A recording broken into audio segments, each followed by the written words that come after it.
What is up, everybody? In today's video, we are taking a look at this doohickey. What is this? This is known as the Constant Siphon. It is a DIY project that, if you've got multiple tanks, can transform your efficiency come maintenance day. But wait, there's more. If you want to do an auto water change system, or you were looking at a flow-through system, you don't want to drill the tanks? This is the answer, I promise you. So in today's video, we're going to take a look at how we make it. It's simple, straightforward, minimum parts, and exactly how it works. Let's get into it. Okay then. Ugh. Sorry about that, I'm old. What we got here are two completely different vessels of water, right? Two completely different bodies of water, right? Wrong. This is one body of water. Why? Because this hose is connecting them. I've pre-sucked it, you don't need to see that, that's for the OnlyFans page. This is now full of water, no air. So these two are connected. Now, what do we know about single bodies of water? Puddles, swimming pools, lakes, they're flat, right? So what that means is these two, because they are one body of water, want to level out. At the moment, they have the same amount in each because they're on a level surface. But if we raise one, this one will empty into that one only until the point where their levels are the same. One will have more water than the other, yes. But because they're connected, the surface must be the same. Let's see it happen. So we're going to unlevel these and watch them level themselves. We could say that this is your aquarium, and this one is either the bucket or the floor or straight out of a window, if you're like me, that you're siphoning it out into. And we all know that water is blue, okay? So we're going to pop some blue coloring in there just so it's easier for you guys to see. Now this is Asian food coloring because I don't think it's as staining as methylene blue. And then when we raise it up with the help of this handy polystyrene box, we will see that they will eventually level themselves out through the use of that tube. See, it's already starting. The color on the left is starting to change to blue. It does take a while because this is only 8mm hose. The bigger the hose, the faster it will flow. And that is a principle that you need to take into account when you are making your own constant siphon. What you need to remember is, because they are circular hoses, you know, the cross section is a circle, when you double the diameter, you quadruple the flow.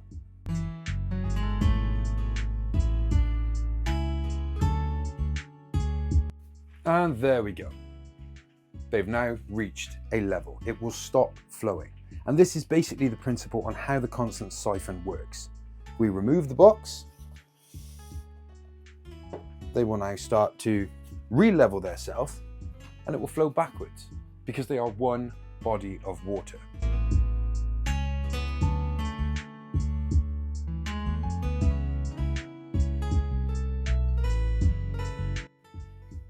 And there we go. They're both back to level again. So that's siphoning. Simple enough, right? And look, I can pick them up, I can move them around. As long as I don't tip the water out, it's not coming out. Now, that's siphoning. But this, I said, is the constant siphon. Why is it called the constant siphon? It's because when you finish your maintenance session, if you hang this up vertically, when you come to use it the next time, you do not need to suck on the end of it. You don't need to prime it. Because the question I get asked the most is, what is this piece for? Well, this is what makes it work. Now, if you look past this area of PVC at the top here and just concentrate on what we have here, a vessel here and a vessel here, which are connected by that hose. See, it goes all the way down. Does that look familiar? In fact, look, it's that. See, it is the same thing. So that is essentially how that works. What this is trying to do, what this hose is trying to do, is match the water levels between these two vessels, like we've just seen over here. Now, when you put this in your aquarium, you're actually dealing with 3 vessels, okay? You are dealing with this one, and the aquarium. So when you place this over the rim of your tank, like this, your water level is about here. It's below the intake. You then lower the intake into the water. What happens? Well, that being in the water has now connected 2 bodies of water, much like this hose has connected 2 bodies of water. So what do they want to do? They want to equalize. So the water level in your aquarium wants to equalize with the water level in the pipe that is in the aquarium. So this rushes in, the water rushes in through the intake and matches the level very quickly inside this pipe to that of your aquarium. But what's also happening is this is trying to equalize with this. So the water flows up over through this pipe, not the PVC itself, through this tube into this one. Now, if you look carefully, this one is located lower than this one. So the exit point is lower than the entry point, which means the level in here can never match the level in here. The only way to stop it is to lift that back out or leave it until the water level in the tank is lower than the intake and therefore cannot rush in. If you put it to here, when it's lower than that, it's already equalized. This will then drop to equalize with this one. See? So as long as you store it upright, there will be a level here. This much water in this one and this much water in this one. Why is this one shorter than this one? It just seems to work better. Now, there are a couple of tips when it comes to making this. When you cut your hose, make sure you cut it at an angle. Do not have a flat bottom on it because it can suction itself to your end cap very, very easily. And then that will just stop all flow. So what we're going to do first is we're going to get a third vessel involved so you can see what the representation of tank flowing into this one is and then flowing into this one. I mean, it's not going to rush up because it's only a small hose, but you'll get the concept. Then we'll have a look at it on a tank. So essentially this is what we're looking at. This vessel corresponds to this one corresponds to this one. This hose is this hose. Now when we connect this vessel, which represents your aquarium, to this one, that is representing this being lowered into the aquarium. So these two will want to equalize, but at the same time, these two will want to equalize. Now I've added a bit of food coloring for dramatic effect, just so that you will see that this water also ends up in here, hopefully. Because this one's thinner, there may not be enough water, but we should be able to see it work. So I'm making a mess, but when I lower this into the middle one, this represents lowering the intake on the constant siphon into the aquarium.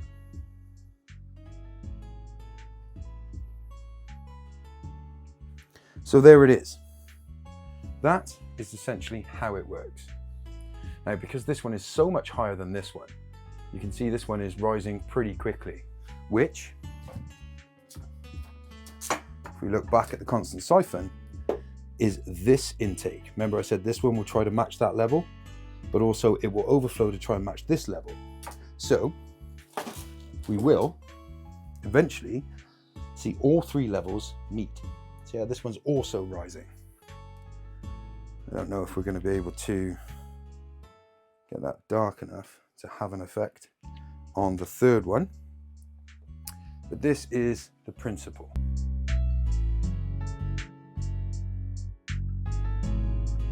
Now when they reach a level, these two, that is the intake, so the water level of your aquarium, in this one reaching the same level as the intake on the constant siphon. So when these two reach a level, it is the same as the water in your aquarium reaching here, where it will stop because it can no longer enter. Now, how do we prime it? And if you store it correctly, the only time. First of all, lower it into an aquarium like this and bubbles will escape from the PVC. Now, obviously we still have an air bubble in the tube. So we lower that, make that the lowest point, so the air in the tube comes out into the bottom of the PVC, and then we tip it back. And you can see the air bubbles are starting to move around in there. I don't know whether you can see that.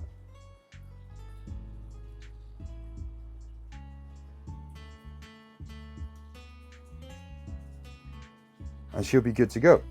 Another way to do it is simply remove, try not to spill water everywhere, remove both cups, don't do just one, remove both, and then make that the highest point, rocking it backwards and forwards, reconnect your cup under the water, lift it up, and you can see, hopefully, there's a tiny little air bubble just there, which signifies that this is now primed and full of water. Lower it over the edge of the tank like this, 1/2 in, 1/2 out.